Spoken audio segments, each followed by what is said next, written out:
Hello,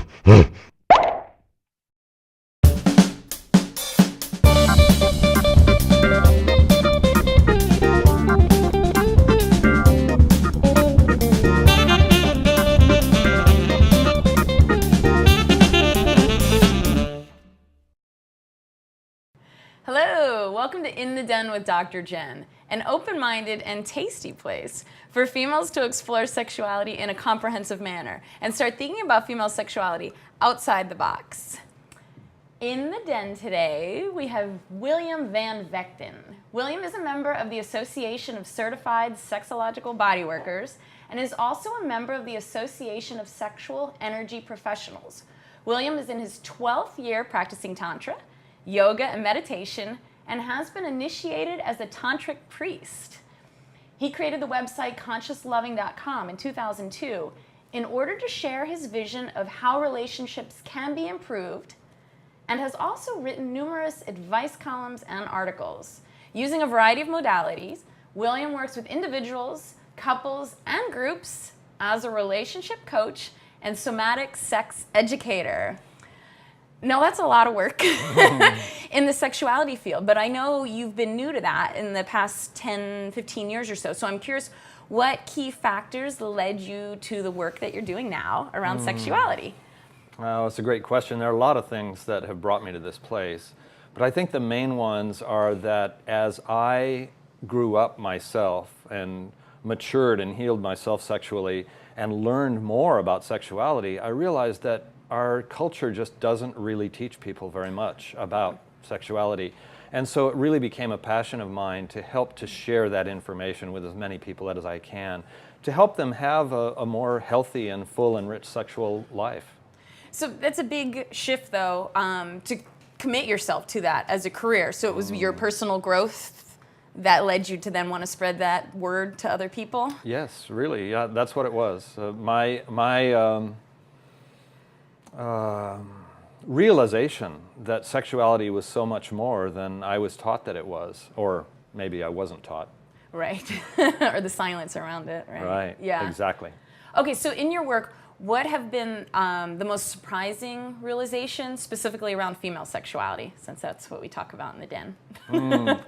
I think, you know, now it's almost second nature to me, but in learning more about female sexuality, the thing that really struck me was how variable women are, how much variety they like. Men often have a way of kind of finding something that works and sticking with it. Like a formula? Yeah, yeah, actually. A, B, B, A, B, A. Right. C, C, C. Or maybe just A. Right. But for women, really learning more about women's sexuality, you realize that if something worked yesterday, it's not necessarily going to work tomorrow. So it's really much more for me about tuning in to what is working for the woman at the moment, where she is, how she feels, what's going on for her. And that, I think, was the biggest surprise for me. And that's big, so it's very kind of intuitive, being very present in the moment with the woman that you're with and being intuitive. Yes. Is that what you're saying? Yes, yeah. Absolutely. Which is second nature now, but was a big surprise to learn that. Right. How did you learn that for yourself? I think just by paying attention to how much didn't work.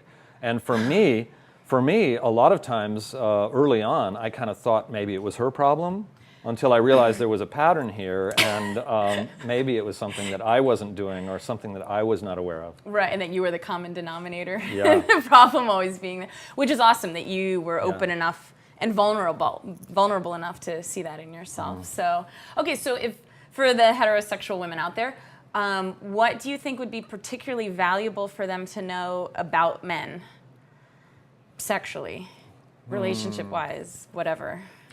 I think the most important thing that I could recommend is to realize that if the man cares about you, that he really wants to know more about what works. So communication is really important. Asking for what you want, being willing to speak up, being willing to gently, to learn how to ask, first of all, so that you don't trigger his defensiveness, but then to be able to actually say, you know, I would please like this. maybe a back rub or a foot massage or whatever it is that feels really good. Because we as men really do want to please our partners, and sometimes we just don't know how. Right. And I think what comes to mind too is I think enough times in relationships there's building resentments and there's an antagonistic approach. Men don't understand us, men don't listen, and the stereotypes around it, and then it's antagonistic in relationships. Yeah. I think something that would really help many people, many women, is to learn how to ask for what you want so that you don't trigger that defensiveness. And what I mean by that is to be able to follow a very simple 3-step process. First of all, to appreciate something that he's doing, and authentically appreciate it. That kind of reduces the likelihood that he'll take it as a criticism. And then ask for what you want, and then thank him for giving it to you. Nice. And that 3-step process is really, really helpful. Simple but profound. Yeah, absolutely. Okay, so our final question, which is our randomly generated Gorilla Soapbox question. What one thing about a partner really makes you hot? Well, I have a beloved that is really the love of my life, and she has been for a long time. And the thing I think that makes me the hottest about her is her laugh. Aww. I think that it's her passion, it's her joy of life, and when I see her enjoying herself, it really turns me on.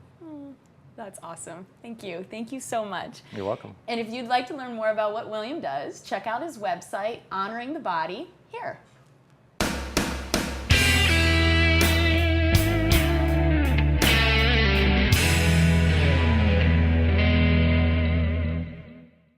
Sexual fun fact number 323.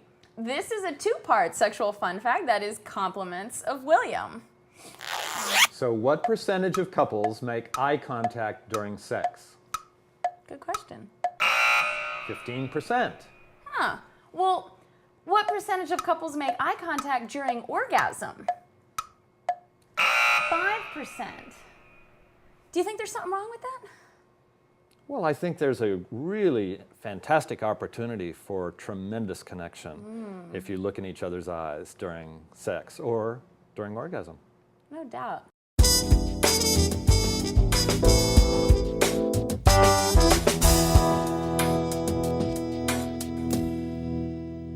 The Den Recommend.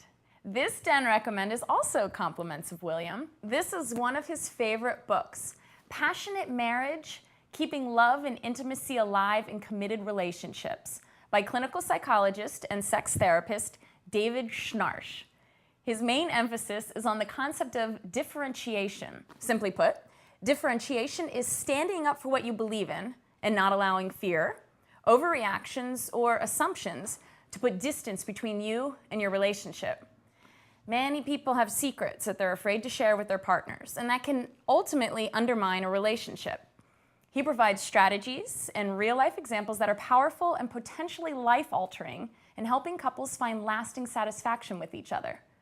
With chapter titles like Your Sexual Potential, Electric Sex, and Fucking Doing and Being Done, it isn't what you do, it's the way you do it, you're definitely going to challenge yourself to create sexual pleasure and emotional fulfillment in a way you didn't think possible.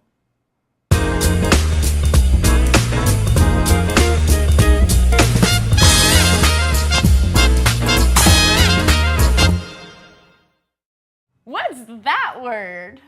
I love this section. Saprophycosis. What's that word mean? Saprophycosis is the act of cutting a hole in the inside of your pant pockets so that it's easier to masturbate in public without anyone noticing. No pockets. Visit me at DrJennsDen.com or ZipZapToys.com or email me at Jennifer@DrJennsDen.com.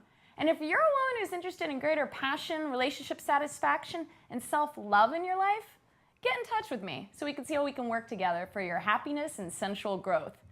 So keep your eyes open when you orgasm and be kind to yourself.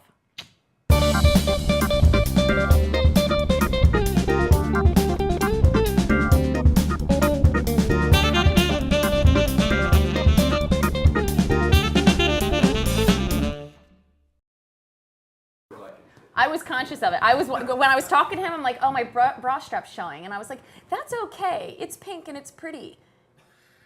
It's part of the style, yeah? That's okay.